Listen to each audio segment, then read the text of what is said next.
Mes frères, bonjour, bonjour, bonjour à vous tous. Je suis très content d'être ici devant vous. C'est tout un privilège de pouvoir partager la parole de Dieu aujourd'hui devant vous.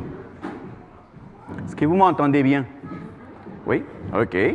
Bon. Ah, mais c'est parfait. Merci. Oui, c'est tout un privilège. Et merci à vous tous pour vos prières pendant toute la semaine et pendant toute cette semaine avant cette prédication. Et voilà, aujourd'hui, je dois vous dire qu'il y a un sujet qui me tient à cœur. Il s'agit des relations interpersonnelles. Oui, parce que quand je regarde exactement comment est-ce que notre société se comporte, je vois qu'on est arrivé à un point dans lequel notre société... Et là, je commence à descendre la vitesse. Mon frère Gilles me regarde, il me dit, descends. Oui. Notre société n'est plus capable de s'entendre. Des difficultés partout. C'est pas compliqué, il faut juste allumer la télé, on va voir comment est-ce que les gens ne sont plus capables d'arriver à trouver un terrain d'entente dans lequel mieux fonctionner comme société. Des difficultés partout. Si je regarde la réalité à l'intérieur d'une boîte, d'une compagnie, peu importe laquelle, souvent, pendant toute l'année, il y a plein de difficultés à régler. Mais il ne s'agit pas de difficultés reliées à la technique de cette compagnie, mais plutôt à les relations interpersonnelles. Et oui, on doit dédier pas mal de temps pour concilier les relations des gens qui sont avec nous. Merci mon frère. J'avais commandé un double expresso, mais on donne un peu d'eau. Ouais. C'est vraiment bon. Et oui, effectivement, et on regarde dans tous les domaines, hein. Et là, je suis en train de regarder, de faire un survol beaucoup plus général de comment est-ce qu'il fonctionne notre société. Quoi dire de notre politicien? On allume la télé et voilà, effectivement, il y a des conflits partout parce que tout le monde essaye de faire valoir sa position, ses droits, ses intérêts. Et si on continue à descendre, cette réalité peut aussi toucher des cercles plus petits. Maintenant, je parle de la famille. Qu'est-ce qui arrive quand on n'est pas capable de s'entendre? Comment est-ce que les dégâts et les difficultés apportés par ce type de conflit peuvent venir affecter la relation des couples, la relation avec nos enfants, la relation avec mon patron, mes collègues au travail, etc. En général, effectivement, si on les laisse rentrer, je ne vous apprends absolument rien ce matin. Vous savez que le dégât qui peut provoquer un conflit à l'intérieur de nos relations interpersonnelles font mal. Ça peut créer une atmosphère de tension à l'intérieur de nos relations et ça peut aussi provoquer, pourquoi pas, des discordes à l'intérieur de nos églises. Quand on n'est pas capable de bien gérer précisément nos relations interpersonnelles. Et pourtant, il y a une chose très intéressant. Si on regarde la quantité de livres, de documents, d'articles existants, il y a des tonnes et des tonnes et des tonnes et des tonnes de matériel qui essayent de nous dire comment mieux gérer nos relations. On utilise, mettons, un moteur de recherche sur Internet. C'est beaucoup plus simple aujourd'hui. Il y a longtemps, il fallait aller à la bibliothèque, et voilà, on regardait individuellement un livre. Mais aujourd'hui, l'autre jour, j'ai essayé de rentrer, en faisant ma préparation, de rentrer simplement le mot-clé et relations ou conflits interpersonnels. Aïe, aïe, aïe, j'ai trouvé une liste énorme de livres, d'articles, de commentaires, entre guillemets, qui nous parlent des astuces pour gérer les conflits. Comment analyser les conflits, comment comprendre les conflits, comment résoudre les conflits. Comment prévenir, intervenir, concilier, plein de choses, de belles choses partout, là. Comment appliquer tous ces concepts pour mieux bâtir une famille, pour mieux élever nos enfants, pour mieux, plein de choses. Mais ils sont tous remplis de la sagesse humaine. Et on connaît les conséquences. C'est pas compliqué, il faut juste regarder, ouvrir les rideaux. Et on voit exactement qu'est-ce qui arrive partout et partout. Est-ce que c'était des choses, et comment est-ce que je peux dire, avec des bons contenus? Ça se peut. Il y avait des belles phrases partout. Mais ce qui est clair, c'est que ce modèle, cette formule n'arrive pas à nous permettre de bâtir de bonnes relations interpersonnelles. Et qu'est-ce qui se passe avec nous, les chrétiens? Nous, autant qu'enfants de Dieu, comment est-ce que cette situation peut aussi nous affecter? Est-ce que tout va bien à l'intérieur de notre vie? Est-ce que nous rencontrons aussi des difficultés pour bien s'entendre à la maison avec notre conjoint, notre conjointe, avec nos enfants? Comment est-ce que cette situation peut nous affecter? Et surtout, je me pose la question, laquelle devrait être notre attitude autant qu'enfant de Dieu pour gérer ce type de conflit? Je vais regarder l'heure parce que j'ai pour 3h30 à peu près. Alors, comment est-ce que, comme chrétien, où est-ce qu'on se place? Quelle devrait être notre attitude précisément pour pouvoir gérer ce conflit, mais pas en fonction de ce que nous, on comprend qu'on doit faire, pas à partir de notre sagesse, pas à partir de tout ce que nous avons appris, mais à partir de la parole de Dieu. Qu'est-ce qu'on doit faire? Quand on regarde l'homme par nature, égoïste par nature, on va voir qu'il va toujours avoir cette tendance à vouloir faire valoir nos droits, nos intérêts en premier, mes intérêts en premier, mes désirs en premier. La tendance à faire valoir les intérêts en premier et à exercer notre autorité et à essayer de que les gens écoutent notre voix et à essayer que nos idées soient mises en pratique, notre façon de faire soit mise en pratique et on ne pense plus à ce que les autres personnes expriment. La nature de l'être humain. Comment est-ce que la parole de Dieu, il y a quelque chose à nous dire par rapport à comment gérer ce type de relations, ou nos relations, et ici sur Terre? Est-ce qu'il y a quelques traits de notre ancienne vie, de notre ancienne nature qui sont restés à quelque part et on ne s'est pas encore rendu compte et qui sont en train d'affecter, de provoquer des dommages dans nos relations familiales? Est-ce que de façon inconsciente, on est laissé traîner quelque chose qui vient perturber nos relations avec notre femme, avec notre mari, avec nos enfants?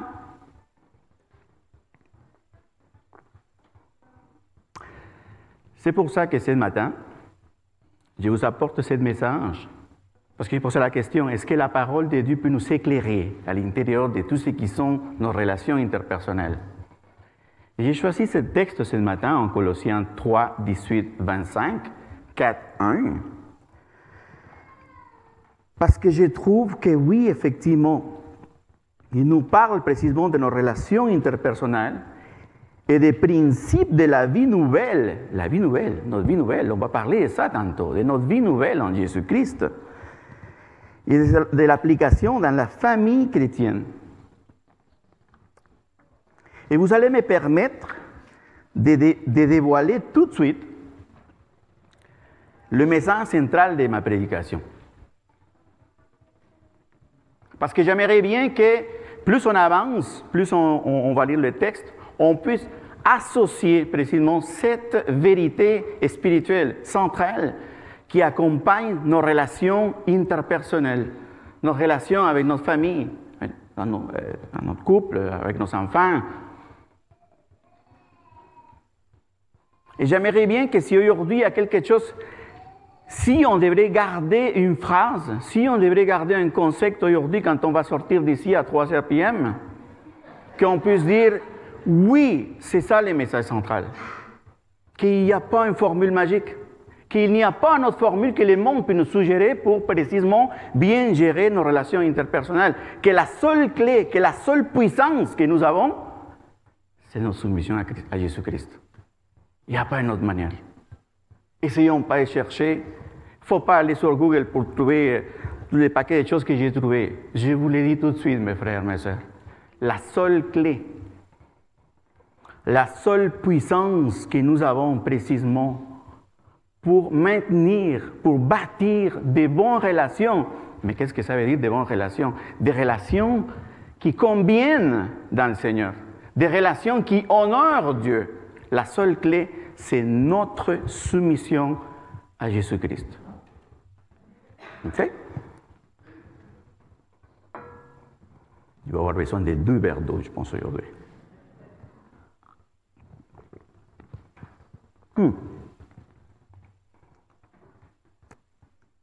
En passant, je vais répéter à plusieurs reprises le message central tout le long de ma prédication. OK? Alors, lisons alors le texte, Colossiens 3, 18, 25. Vous pouvez m'accompagner avec votre Bible, ou vous pouvez le lire aussi. Écoutez qu'est-ce qu'il nous dit la parole de Dieu. Femmes, soyez soumises à vos maris, comme il convient dans le Seigneur. Comme il convient dans le Seigneur. Marie, aimez vos femmes, et ne vous aigrissez pas contre elles. Enfin, obéissez en toutes choses à vos parents, car cela est agréable dans le Seigneur. Pères, n'irritez pas vos enfants, de peur qu'ils ne se découragent. Continue à nous dire Paul, serviteurs, obéissez en toutes choses à votre maître selon la chair. Non pas seulement sur les cieux, comme pour plaire aux hommes, mais avec simplicité de cœur, dans la crainte du Seigneur, dit sa parole.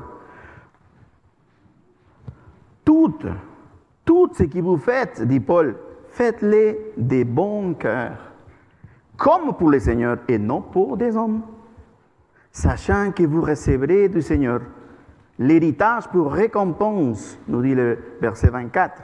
Servez Christ le Seigneur, car celui qui agit injustement recevra selon son injustice. Et il n'y a point d'acception des personnes. Plus loin, parce que cette phrase, cette partie se complète avec le premier verset du chapitre 4, il nous dit, Paul, Maître, accordez à vos serviteurs ce qui est juste et équitable, sachant que vous aussi, vous avez un Maître dans le ciel. Alors, au tout début de mon message, on parlait précisément de cette nature qui accompagne à l'homme, cette nature individualiste, cette nature qui cherche les droits personnels, et cette culture qui est différente de la culture de Paul. Quand Paul a écrit cet épître aux chrétiens de l'église de Colosse, on se trouve dans le premier siècle, ok? Mais aujourd'hui, notre culture différente glorifie les droits individuels. Et probablement, pour notre culture aujourd'hui, 2024, on entend le mot soumission, esclavage et des choses comme ça. Probablement, ça peut provoquer comme une situation de c'est vraiment étrange que la parole de Dieu nous parle de soumission. C'est vraiment étrange et c'est peut-être injuste. Il y a des gens qui peuvent penser aujourd'hui à partir de la culture d'aujourd'hui, okay? De notre culture, qui est précisément basé sur ce fait de glorifier les droits individuels.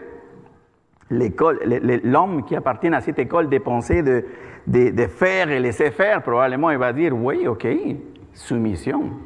D'accord. Alors, à partir de ce passage, il y a plein de questions qui peuvent ressortir. En faisant la préparation de ma méditation, il y avait plein de questions qui me venaient à l'esprit, et j'ai juste choisi 3. Par rapport à tout ce que nous venons de lire, 9 versets simplement en Colossiens. Je me pose la question, est-ce qu'aujourd'hui,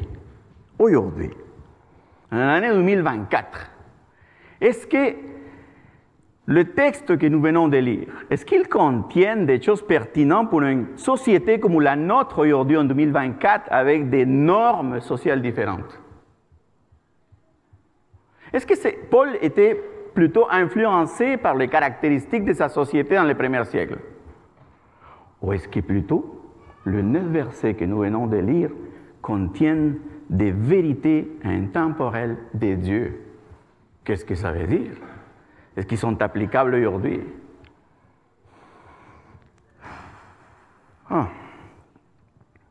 Est-ce que les conseils de Paul étaient conditionnés par la culture patriarcale du premier siècle? Est-ce qu'ils sont encore utiles à notre époque? Mes frères, je peux vous dire, oh, il y a un oui qui est disparu en haut. Je vous le dis avec toute humilité. Oui. Les 9 versets que nous venons de lire contiennent une vérité spirituelle pour toujours. Oui, effectivement, mes frères. Peu importe dans quelle époque de la vie on se trouve, ce passage va contenir une vérité intemporelle de Dieu.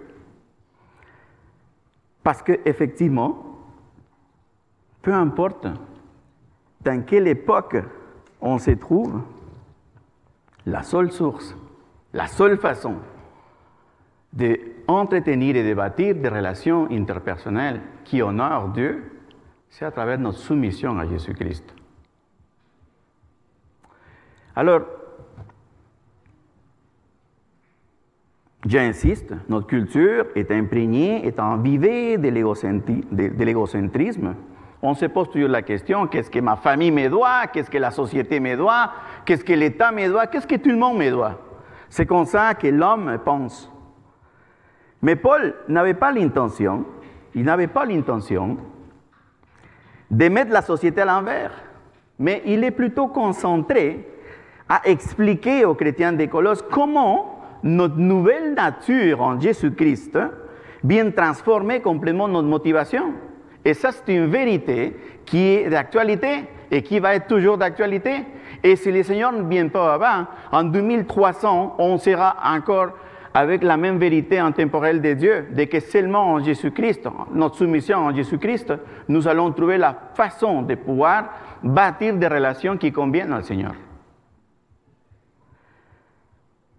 Le fait d'appartenir au Seigneur fait la différence. Et il y a des implications décisives, même à l'intérieur de notre famille, même à l'intérieur de nos relations personnelles. Mais comment interpréter les passages? Qu'est-ce que nous devons prendre en considération en premier? Je trouve que c'est risqué d'essayer d'ouvrir la parole de Dieu et tomber précisément sur ces 9 versets. Et si on n'a pas encore compris, si on n'a pas assimilé ou réfléchi sur le contexte dans lequel Paul a écrit et comment est-ce qu'il est arrivé à cette recommandation, à cette application de notre vie nouvelle, de notre nouvelle nature, ça peut être vraiment dangereux pour nous. Alors c'est pour ça que je trouve nécessaire de vous mettre en contexte et de comment Paul est arrivé à cette recommandation qu'il nous donne, des recommandations qui contiennent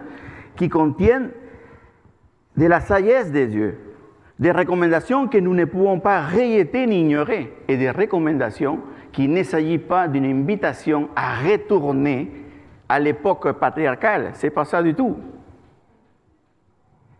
Alors, vous me permettez, je ne vais pas prêcher sur la première partie, chapitre 3, mais pour moi, c'est nécessaire que je vous parle de cette première partie du chapitre dans laquelle Paul rappelle aux chrétiens qu'effectivement, il va décrire la vie nouvelle que nous avons en Jésus-Christ. De quoi il s'agit de cette vie nouvelle, de cette nouvelle nature que nous avons acquis? Le sacrifice parfait de notre Seigneur Jésus-Christ sur la croix. Il a vaincu là-bas la mort et les péchés. Et c'est à travers de son sacrifice parfait sur la croix que nous, les chrétiens, nous avons accès à une vie nouvelle. Nous avons une nouvelle nature. Paul explique ça aux Colossiens. Et Paul exhorte les Colossiens à se dépouiller du vieil homme, de se revêtir de l'homme nouveau. De l'homme nouveau qu'ils disent, et je lis exactement la parole, ne cesse d'être renouvelé à l'image de son Créateur. C'est dans ce contexte que ces recommandations vont être exprimées par Paul. Pardonnez-vous, dit Paul. Ce profond changement de vie provoqué précisément par cette nouvelle nature que nous avons en Jésus-Christ, qui nous amène à penser dans les choses en haut. C'est ce que nous dit Paul. Qui nous amène à vivre cette vie nouvelle, une vie de respect, de partage, d'amour, comme nous dit Paul. Alors, après avoir décrit à grands traits la vie nouvelle, Paul, il va présenter aux chrétiens de Colosse l'application précisément de cette vie nouvelle. Et si vous voyez ici, Paul il va diviser les 9 versets de Colossiens 3, 18, 25 puis 4, 1. Paul décrit 3 types de relations qui impliquent toujours deux parties prenantes. Okay? Le premier bloc, le verset 18 et 19, qui touche précisément nos relations de couple, mari et femme. Ensuite, le verset 20-21, qui parle de nos relations familiales, parents-enfants. Et finalement, la relation professionnelle. Colossiens, j'ai mis professionnel. Le maître-serviteur, Colossiens 3, 22, 25 et 4, 1. Mais mes frères, ces illustrations, les illustrations qui sont là, qui représentent l'application de notre vie nouvelle dans nos relations interpersonnelles ou dans notre famille, sont l'application parfaite du verset 17 qui met en évidence un des grands principes de notre nouvelle vie, la soumission à Jésus-Christ. Le verset 17 de Colossiens nous dit comme ça. Et qui que vous fassiez, en parole ou en œuvre, faites tout au nom du Seigneur Jésus-Christ. Faites tout au nom du Seigneur Jésus-Christ, en rendant par lui des actions de grâce à Dieu le Père. Lisons-le encore une fois. Et qui que vous fassiez, en parole ou en œuvre, faites tout au nom du Seigneur Jésus-Christ, en rendant par lui des actions de grâce à Dieu le Père. Faites tout. Pas partiellement, pas 70% de nos actes, pas un autre pourcentage, peu importe. 100% de nos actes, 100% de tout ce qu'on dit doit être fait au nom du Seigneur Jésus-Christ. Imaginez-vous si on fait ça, si on applique ça dans notre vie, imaginez-vous quel type de relation nous allons être capables de bâtir avec des relations de couple, avec nos enfants et avec les gens qui nous entourent. Imaginez-vous l'impact de se soumettre au Seigneur Jésus-Christ et de faire toutes les choses au nom du Seigneur Jésus-Christ.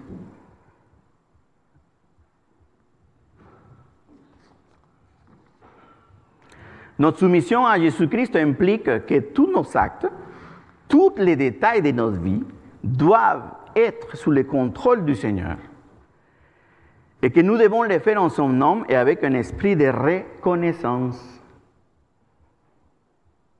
Tous nos actes, tous les détails de nos vies doivent être sous le contrôle du Seigneur et que nous devons le faire en son nom et avec un esprit reconnaissant.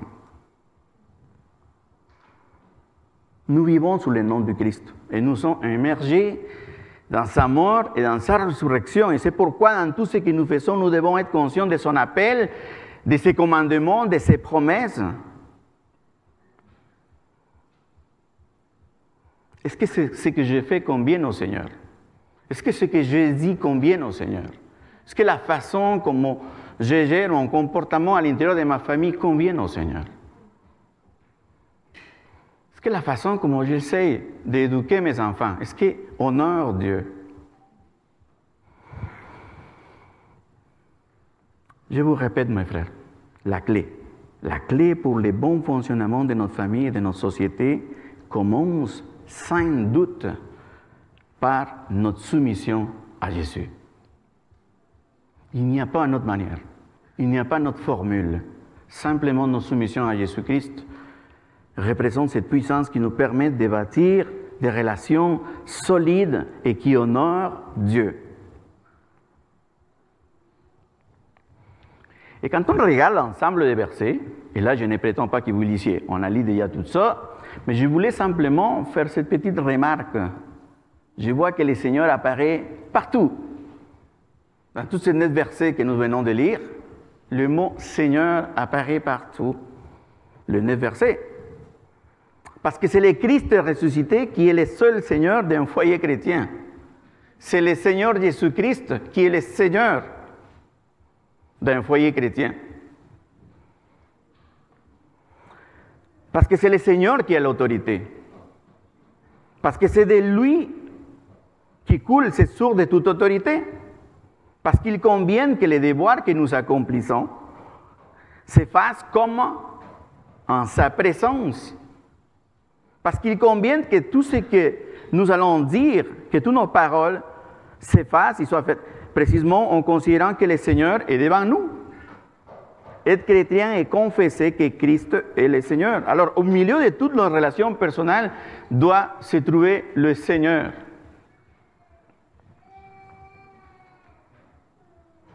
Alors, je vous invite maintenant à regarder tranquillement chaque paire de relations, chaque type de relation qui Paul nous montrait, les 3 blocs.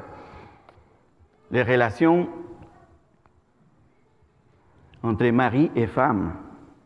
Mais regardons une chose, l'application de notre nouvelle vie, de notre nouvelle nature, commence à la maison. Sérieusement, commence à la maison.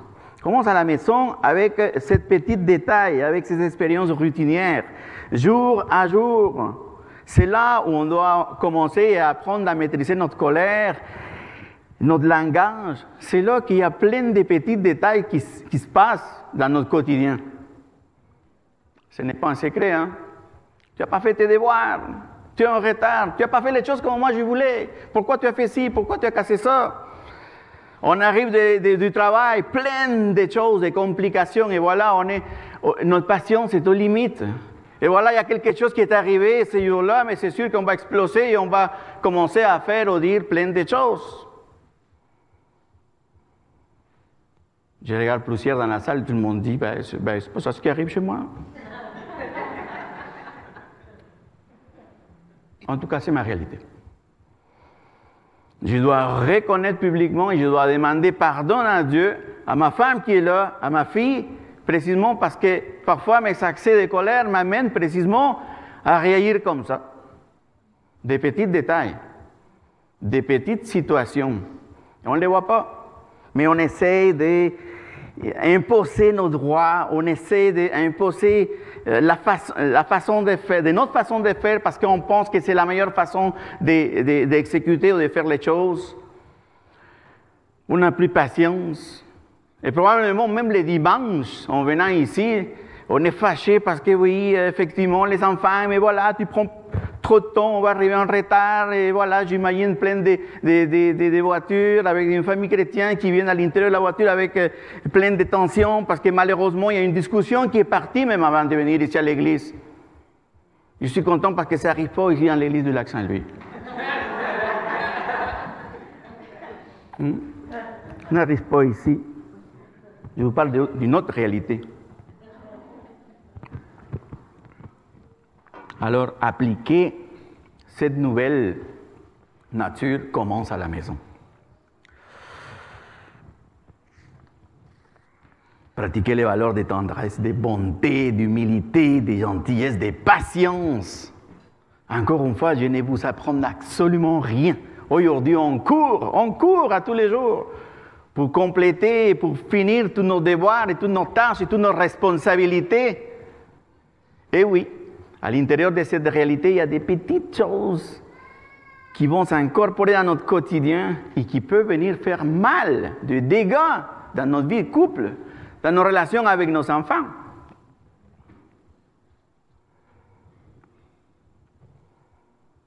Et évidemment, le fonctionnement de la famille était sans doute une préoccupation majeure aussi à l'époque de Paul. L'institution de la famille était la plus importante dans le monde romain, mais avec leurs caractéristiques, mais aujourd'hui aussi pour nous. Mais il y a une chose que je peux vous dire, sans Jésus-Christ, on ne peut absolument rien faire. Impossible.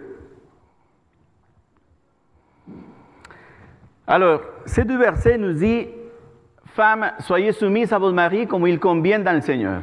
Et Marie, aimez vos femmes et ne vous aigrissez pas contre elles. Je ne lis pas à nulle part qui se dit que Paul mentionne le mari comme le chef suprême de sa femme. Ce n'est pas écrit comme ça. OK? Ce n'est pas écrit comme ça. Les instructions données aux épouses et aux maris ont pour but d'aider à vivre ensemble, mais il est nécessaire de regarder un peu le contexte culturel. À l'époque que Paul écrit l'épître aux Colossiens, on parle d'une époque dans laquelle nous parlons d'une société patriarcale, ok? Et le mari avait tous les droits sur toutes les choses. C'était simplement les maris qui avaient pleine capacité juridique et l'autorité sur les biens et sur les personnes qui composaient les foyers. C'est dans ce contexte que Paul parle. Ok? Alors, dire « femme, soyez soumise » n'était pas quelque chose d'étrange pour cette société. En fait, il était déjà bâti comme ça. La femme était soumise à son mari. Ok? Mais Paul, il fait une variation. Mais pas une variation, mais il va mettre l'accent sur quelque chose comme il convient dans le Seigneur. Ça veut dire que notre nouvelle nature change notre motivation. Change complètement notre motivation. Et Paul encadre cette soumission précisément par l'expression « comme il convient au Seigneur ». Alors nous ne cherchons pas à plaire à notre modèle social, mais nous cherchons en premier lieu de plaire Dieu. Et je disais tout à l'heure que quand on essaye de lire ce passage en se mettant les lunettes de l'année 2024, dès qu'on lit le mot « soumission », on recule. Automatiquement, hein? Mais je vais vous dire une chose.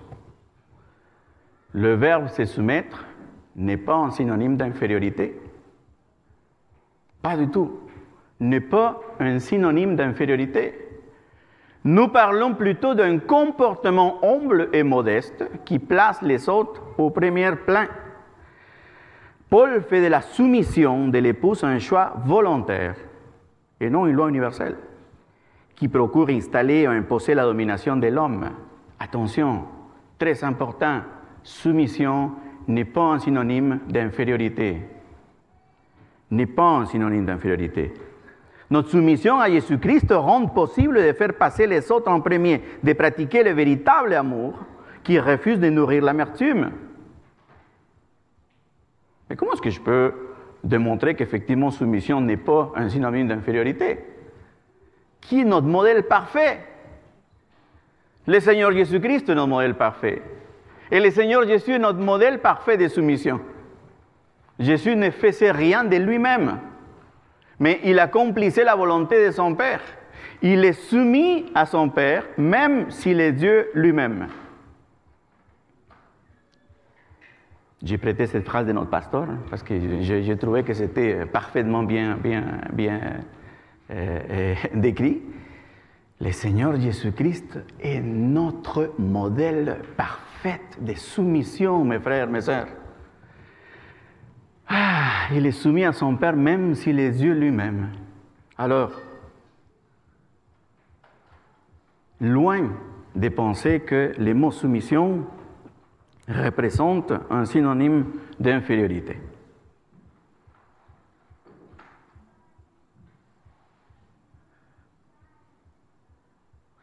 Alors, cette demande n'est pas unilatérale. Paul, il ne s'adresse pas seulement aux femmes, mais il s'adresse aux maris aussi.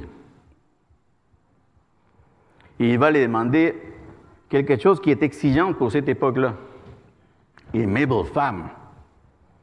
Mais comment ça se peut? Aimer vos femmes peut devenir quelque chose de très exigeant pour l'homme de cette époque-là. Encore une fois, regardons le contexte. Premier siècle, il est fort probable que la plupart des mariages, c'était des mariages réglés. Et probablement, ce qu'il y avait à l'intérieur d'un foyer, probablement il y avait le respect et la considération, mais pas forcément ce mariage était fondé sur l'amour. Mais Paul s'adresse aux maris chrétiens. Il va leur dire « aimez vos femmes ». Mais quel type d'amour? Un amour sacrificiel. Il rappelle aux maris leurs obligations dans le Seigneur. Marie, aimez vos femmes. Paul s'adresse aux maris chrétiens, et dans un mariage chrétien, le mari sait qu'il est aimé de Dieu. Moi, un mari chrétien, je sais que Dieu m'aime. Alors, il nous est demandé d'aimer notre femme de la même manière. Alors, le mari chrétien n'essaye pas d'exercer ses droits. Il ne cherche pas à faire valoir ses droits, mais d'exercer son amour avec sa femme. Si la femme doit se soumettre, c'est à l'amour de son mari et pas à une dictature. Quelle harmonie parfaite dans le Seigneur. D'un côté, une femme chrétienne qui volontairement décide de se soumettre à son mari, et de l'autre côté, un homme chrétien qui se sait aimer de Dieu et qui décide de ne pas exercer ses droits, mais d'exercer son amour pour sa femme. Quelle harmonie parfaite dans le Seigneur. Quelle harmonie parfaite. Les deux sont soumis à Christ. Et quand les chrétiens sont soumis à Christ, je répète encore le message central, ça nous permet de bâtir des relations qui honorent Dieu. Une femme qui se soumet volontairement à son mari pour plaire Dieu, et de l'autre côté son mari qui décide de ne pas exercer ses droits parce qu'il sait qu'il est aimé de Dieu. Il décide d'exercer son amour pour sa femme.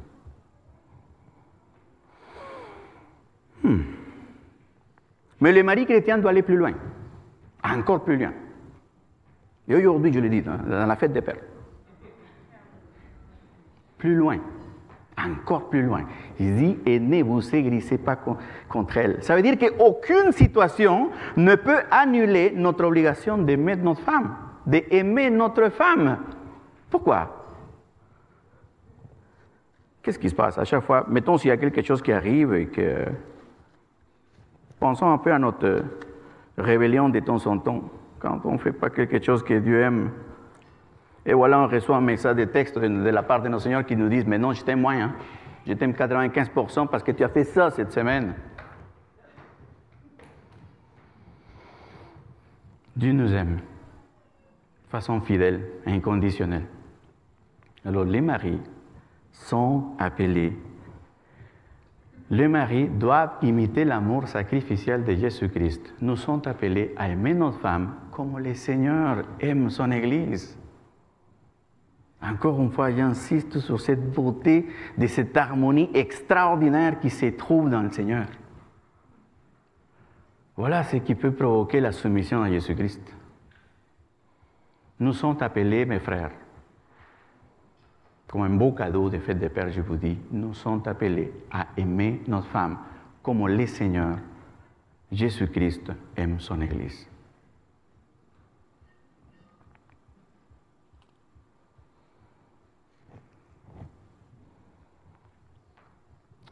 On arrive à ce deuxième type de relation qui Paul nous exhorte et nous donne des applications de cette nouvelle nature, de cette nouvelle vie que nous avons en Jésus-Christ, en nous disant, enfin, obéissez en toutes choses à vos parents, car cela est agréable dans le Seigneur. Père, n'irritez pas vos enfants, de peur qu'ils ne se découragent. Si on revient un peu dans le contexte de ce qui arrive dans le premier siècle, il y a plein de choses qui s'est passées à cette époque-là. Juste vous dire que les enfants, il y avait probablement une condition un tout petit peu supérieure d'un esclave. Parce que les parents avaient le droit à tout faire. Ils pouvaient les flageller, ils pouvaient l'envoyer travailler sur les champs, ils pouvaient l'envoyer en prison. Et probablement, il y a certaines caractéristiques de cette condition sociale qui se sont incorporées dans la façon de fonctionner comme chrétien. Et Paul, il met en garde les parents. OK, Paul n'a pas l'intention de renverser le système social. Il n'est pas là pour lui dire, OK, il faut changer complètement la société. Non, non, non, non, non. Il est là pour nous dire comment la nouvelle nature que nous avons en Jésus-Christ nous fait réagir à partir de motivations complètement différentes. On ne va pas imiter ce qui est dans le monde. Et Paul, il met en garde les parents. Peut-être aujourd'hui, ce n'est pas comme ça. Mais il y a dans certaines sociétés, et je dois avouer, je viens d'une société dans laquelle la punition sévère fait partie de ce qu'on appelle une bonne éducation. Je ne sais pas si c'est la réalité de votre société, pour tous mes frères qui viennent d'ailleurs, et pour mes frères d'ici aussi. Mais Paul nous appelle à ne pas faire ça. Alors, à cette époque-là, les enfants, est-ce qu'eux, ils obéissaient leurs parents? Ben, je pense qu'ils avaient l'intérêt à le faire. Hein. C'était vraiment critique de ne pas obéir à cette époque-là. Après vous avoir raconté qu'est-ce qui pouvait arriver et quels étaient les droits que les parents avaient sur les enfants, je m'imagine qu'ils obéissaient.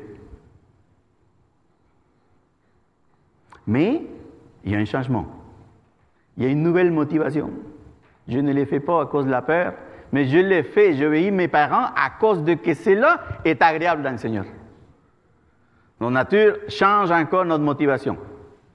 Je le fais parce que c'est agréable dans le Seigneur.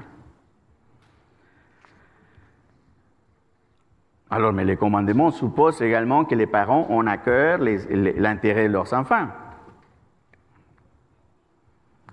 Paul transforme ce devoir d'obéir les parents en obéissance dans le Seigneur. Paul souligne plaire au Seigneur, et pas seulement à leurs parents. Alors la motivation n'est plus la peur, mais c'est l'amour et l'obéissance au Seigneur. Mais j'insiste, Paul met en garde les parents par rapport à ce danger qui peut exister dans une sévérité dans la façon d'éduquer nos enfants, dans une trop grande sévérité, parce qu'il y a un danger de provoquer précisément l'éloignement de nos enfants des voies du Seigneur. Alors dire « Père, n'irritez pas vos enfants » n'est pas un appel à la démission de nos responsabilités comme parents. Paul n'est pas en train de nous dire « Laissez vos enfants grandir tout seuls ». C'est pas ça. Il est en train de nous rappeler qu'effectivement un comportement comme tel peut provoquer qu'effectivement nos enfants s'éloignent de Dieu. Ça peut décourager nos enfants. Ils peuvent chercher précisément cette bonté qui n'existe pas à la maison, ils vont la chercher ailleurs, dans le monde probablement. Alors, le sens du mot décourager est plutôt qu'on ne veut pas qu'ils perdent leur cœur. Mais quel cœur? Notre désir, c'est que nos enfants développent un cœur pour Dieu.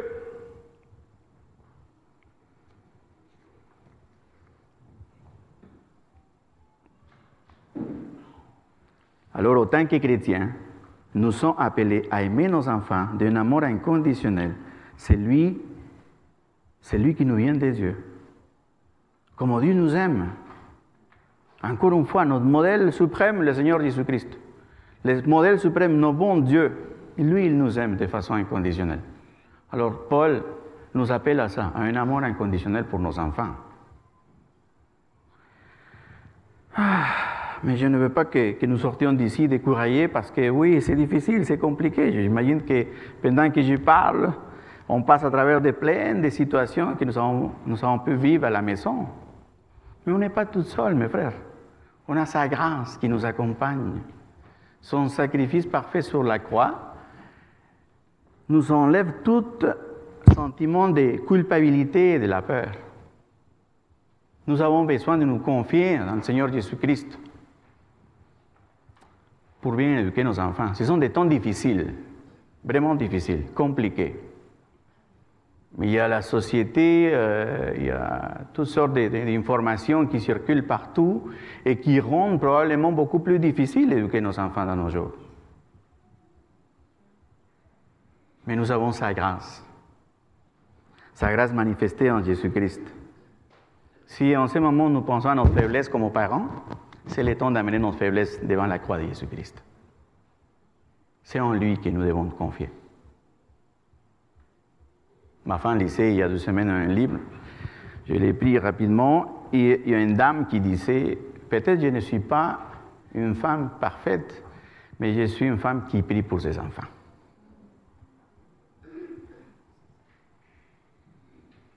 Peut-être on peut faire une liste de toutes nos faiblesses comme parents, de toutes les choses que peut-être nous avons ratées. Oh, mais j'ai trop peur de ça. Oh, mais j'ai pas fait ça.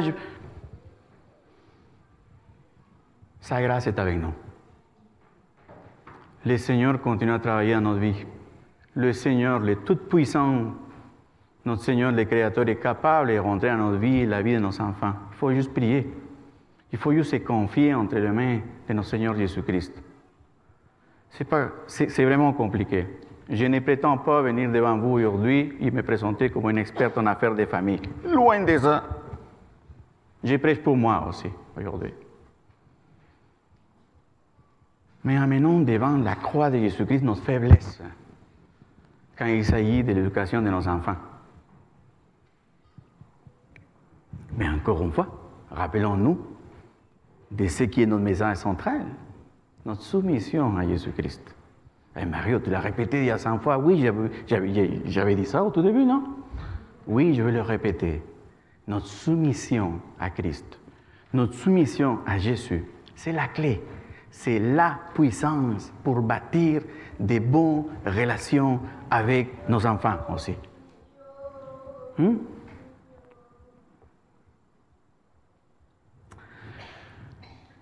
Ensuite, on arrive au troisième type, et voilà, on le lit rapidement. Serviteur, obéissez en toutes choses à votre maître selon la chair, non pas seulement sur les yeux, comme pour plaire aux hommes, mais avec simplicité de cœur dans la crainte du Seigneur. Tout ce que vous faites, faites-le de bon cœur, comme pour les seigneurs et non pour les hommes, sachant que vous recevrez du Seigneur l'héritage pour récompense. Servez Christ le Seigneur, car celui qui agit injustement recevra selon son injustice. Et il n'y a point d'acception de personne, maître, accordez à vos serviteurs ce qui est juste, équitable, sachant que vous aussi, vous avez un maître dans les ciels. En 2024, parler d'esclavage, c'est toute une abomination. Hein? Et même si on est conscient de que, à plusieurs endroits sur la planète, il y a encore l'esclavage qui est appliqué, sous différentes formes. Si on regarde un peu le contexte, c'est une réalité fermement attachée à la société de Paul. Ce n'était pas un secret. Et les chrétiens ne pouvaient pas ni changer, ni ignorer ça. Ils ne pouvaient pas le faire. Et Paul n'est pas non plus intéressé, à sanctifier l'esclavage, la première des choses, et il n'est pas non plus intéressé à renverser son modèle social. Il n'a pas demandé aux esclaves de s'organiser, former un syndicat et changer la situation. Non. Il a juste dit que notre nouvelle nature provoque en nous une nouvelle motivation. Nous avons une autre motivation. Alors, la condition misérable de l'esclavage qu'eux vivaient, ou les conditions d'injustice qu'on peut vivre aujourd'hui dans 2024, ne devraient pas nous amener à rendre le mal pour le mal. Je change d'une société à l'autre. Que ce soit l'esclavage à l'époque de Paul ou que ce soit l'injustice aujourd'hui, ça ne devrait pas nous amener, en tant que chrétiens, à rendre le mal pour le mal. Ah, je travaille mal parce que mon patron, il me fait des choses. Devenir chrétien ne nous enlève pas l'obligation de respecter l'autorité en tous les devoirs associés. Notre nouvelle nature devrait nous amener à servir les autres avec plus de joie et de fidélité. Et tout ça est possible à cause de notre soumission à Jésus-Christ.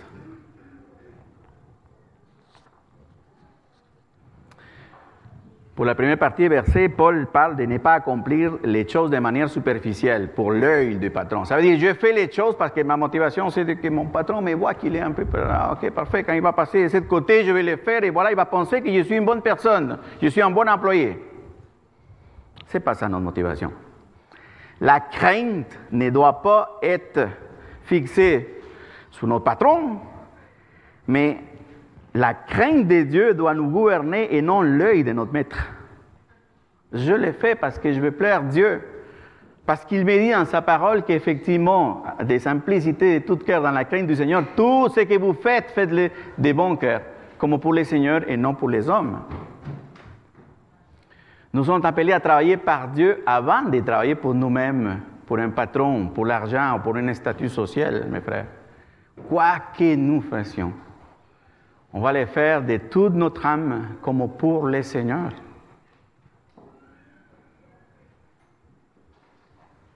Par rapport aux personnes en position de contrôle, ça c'est les deux derniers versets, mais Paul appelle vous chrétiens, de s'efforcer de préserver la dignité, l'équité, le respect et ne pas traiter les gens comme des instruments jetables.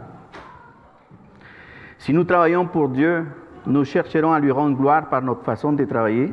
Et si nous travaillons comme des hommes nouveaux, comme des hommes que le Saint-Esprit est en train de transformer, nous retrouverons notre juste place dans l'œuvre de Dieu et notre travail redevient un service pour sa gloire. Je vous avais dit 3 heures, mais non. Mes frères,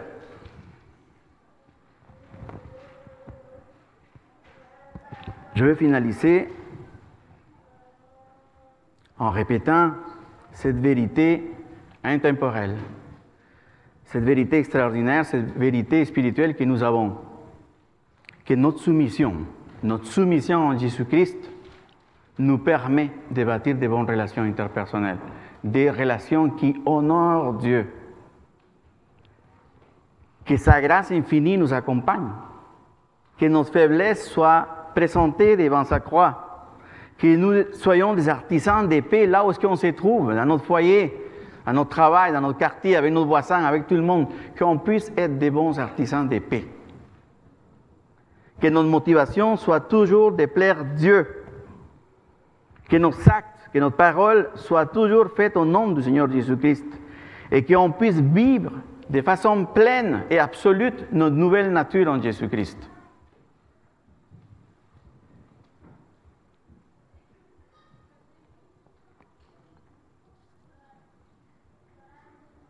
Seulement en Jésus-Christ, nous trouvons notre force, précisément pour accomplir tout ça. Que Dieu vous bénisse.